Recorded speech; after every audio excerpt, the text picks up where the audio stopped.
Everyone, this is Meerab Zeeshan. दोस्तों, पाकिस्तान और England के दरमियान टेस्ट मैच जारी है, यानी दूसरा टेस्ट मैच है और आज उसका पहला दिन है जिसका एंड हो चुका है। और डेफिनेटली आप लोगों ने खबरें तो इस हवाले से सुन ही ली होंगी। जाहिर है सोशल मीडिया पर हर जगह पर हर प्लेटफॉर्म पर कोई ना कोई खबर तो चल ही रही होती है।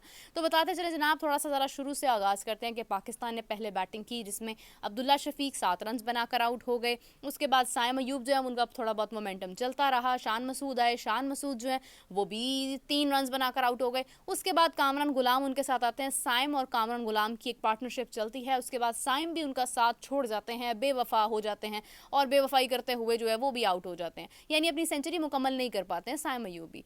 कामरान गुलाम बेसिकली जिन्होंने बाबर आजम को रिप्लेस किया है, नंबर 4 पर खेलने वाला बैट्समैन, मुसलसल 18 इनिंग्स में परफॉर्मेंस ना देने वाला प्लेयर बाबर आजम, जिसको गोट कहा जाता है, जिसको विराट कोहली कहा जाता है, जिसको AB डिविलियर्स कहा जाता है, बहुत सारे नाम उनके साथ जोड़े जाते हैं, वो बाबर आजम आज के मैच में हमें नज़र नहीं आए और उनकी जगह पर खेल रहे थे कामरान गुलाम। कामरान गुलाम जो कि इससे पहले भी टीम में थे लेकिन उनको मौका नहीं मिल रहा था। कामरान गुलाम जो कि अंडर 19 के बेहतरीन प्लेयर थे, जिनको बार बार निगलेक्शन का सामना करना पड़ा, बिकॉज प्लेयर तो बहुत अच्छे थे लेकिन जगह नहीं बनती थी क्योंकि हमारे टॉप क्रिकेटर्स वहाँ पर थे। आज जब उनको शामिल किया गया, बाबर आजम को हटाया गया, नंबर 4 जिस पर बहुत अरसे से कोई ख़ास लंबी बैटिंग नहीं हो रही थी, कोई क्रीज ऑक्यूपाई नहीं हो रही थी, तो वहाँ पर आज कामरान गुलाम जो कि समझ लें कि उन्होंने अपना डेब्यू किया और डेब्यू करते ही उन्होंने सेंचुरी मार दी। 118 का स्कोर कामरान गुलाम ने करते हुए एक तमाचा मारा है उन तमाम लोगों के मुंह पर जो ये कहते थे कि जनाब नंबर 4 सिर्फ और सिर्फ बाबर ही खेल सकता है, यहाँ पर कोई नया प्लेयर है ही नहीं, बाबर की रिप्लेसमेंट है ही नहीं।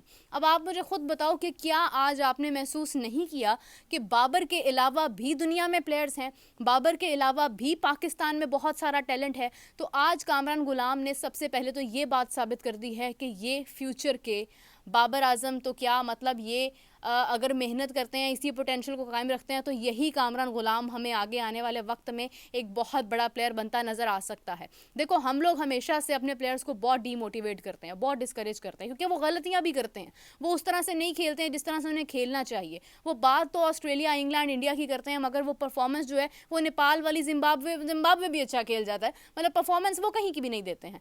तो आज जब हमारे एक प्लेयर ने जो कि बाबर आजम के रिप्लेसमेंट पर आया था, बेसिकली मैं तारीफ क्यों कर रही हूँ, क्योंकि एक चीज़ आपको फील करनी पड़ेगी कि एक आपका टॉप प्लेयर जो मुसलसल उस नंबर पर रन्स नहीं बना रहा होता है, तनज़्ज़ुली का शिकार होता है, तो वहाँ पर आकर जब एक नया प्लेयर एक अपना डेब्यू करते हुए वहाँ पर जब सेंचुरी मार देता है, तो ये एक अफसोस है, एक दुखी, मतलब एक अजीब सिचुएशन है कि जिसमें आप ये सोचते हैं कि यार हमने क्यों पहले ये नहीं किया। मतलब कितने मैचेस आपके पास आए, कितने मौके आपके पास आए, आपके पास बांग्लादेश टेस्ट था, आपने उसमें मुसलसल मार खाई, बांग्लादेश ने फिर इंडिया में जाके मार खाई, फिर इंडिया आपका बदला लेता रहता है।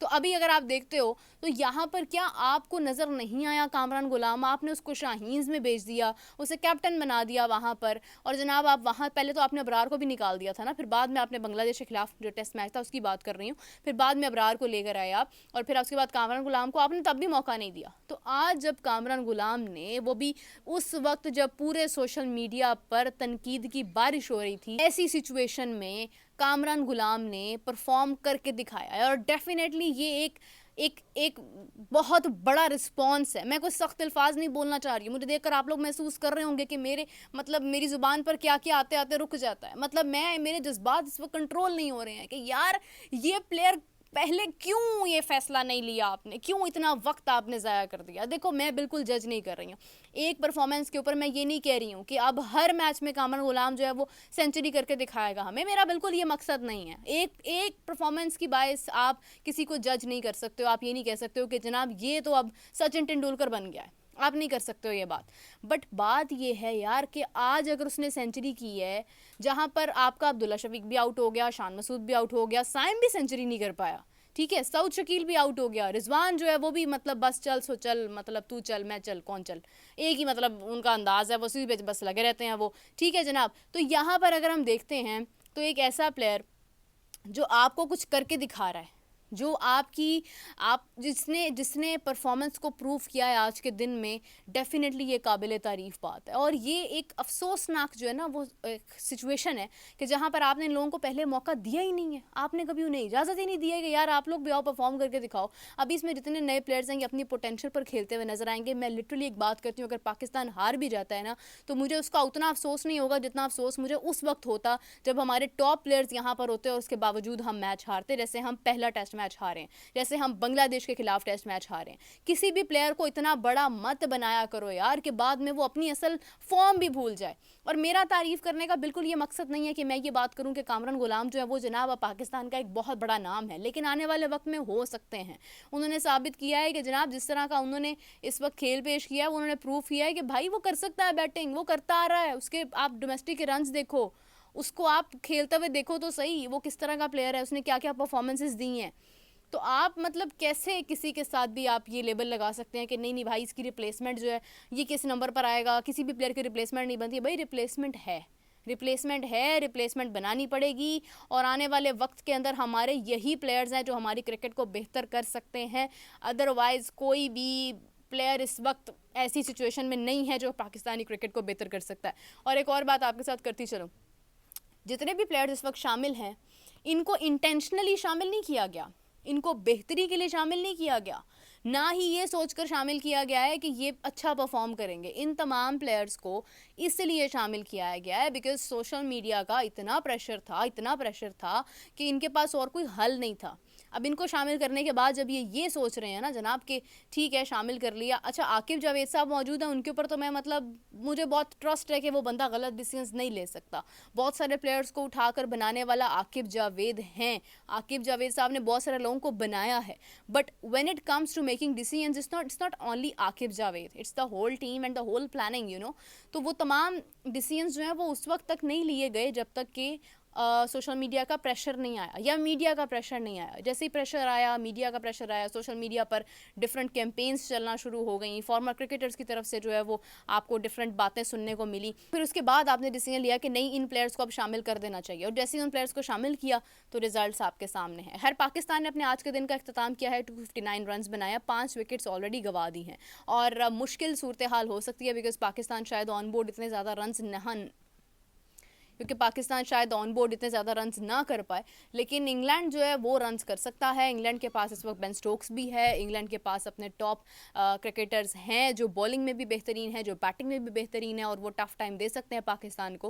होपफुली पाकिस्तान मैच ड्रॉ की तरफ ले जाए, लेकिन जीतने का तो अभी फ़िलहाल मैं नहीं कह सकती कि पाकिस्तान ये टेस्ट मैच जीत जाएगा। बट या क्योंकि नए प्लेयर्स हैं और मोहम्मद रिजवान ही इसमें एक ऐसे प्लेयर हैं जो समझ ले कि ज़रा उसी एक कैलिबर के थे जिस कैलिबर के बाबर हैं, शाहीन है, नसीम है और मोहम्मद रिजवान है।